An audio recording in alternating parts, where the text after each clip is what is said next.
Ambalema assalamu alaikum. Aka karamo kede do. Kabo Malila Selenge Dalawala Segu Keita. Kabo ka bela jelen fo dante fo limin andona sangura kono. Aw munun be ni dekunde be awla. Cɛ ani muso deni ani mɔgɔba. Mali kono ya Mali ko kan farafina kono ni farajɛla kono. Mbaw bela jelen fo dante fo limina. Aw munun be ko dekun be aw de la. O kɛra dekun fa o fa ye. O kɛra furuko gɛlɛya ye. O kɛra nafologo gɛlɛya ye, o kɛra dengo gɛlɛya ye. O kɛra banajugu bɛ ka aw minnu so sɔgɔ ni fura ma sɔrɔ a la. Hamina ko fan o fan, kamanagan ko fan o fan, n'o de bɛ aw la bi. Aw minnu bɛ yen ni aw mago bɛ filɛli de la, aw minnu bɛ yen n'aw mago bɛ aladeli de la. Ka aw mago dilan k'aw t'aw sigiyɔrɔ la, yɔrɔ kelen pe, o ye Mali kɔnɔna de ye, dugu kelen pe, Selenge kɔnɔ.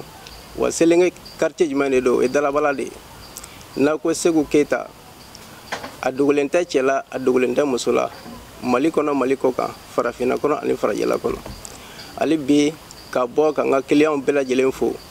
An donna sangura kɔnɔ, aw minnu ye wele kɛ k'aw mago ɲɛna. N bɛ foli lase aw bɛɛ lajɛlen ma. Aw minnu fana ka jaabiw ma sɔrɔ fɔlɔ. Ali bi n bɛ dugawu kɛ aw bɛɛ lajɛlen ye, Ala ka na ni jaabi ɲuman ye. Bon n'aw mago bɛ ne Segu Keita la, n ka numéro de filɛ nin ye. A bɛ négatif kɛ 00223. N'a y'o bila donc a bɛ n ka numéro tugu o la 77 29 43 05. Donc n'a y'o numéro wele a ka ca Ala fɛ an bɛ ɲɔgɔn sɔrɔ ka ɲɔgɔn bɔ dingɛ kɔnɔ ni Ala ka jɛn ye. Ala ka ni sababu ɲumanw bɛn. Assalamu alaikum.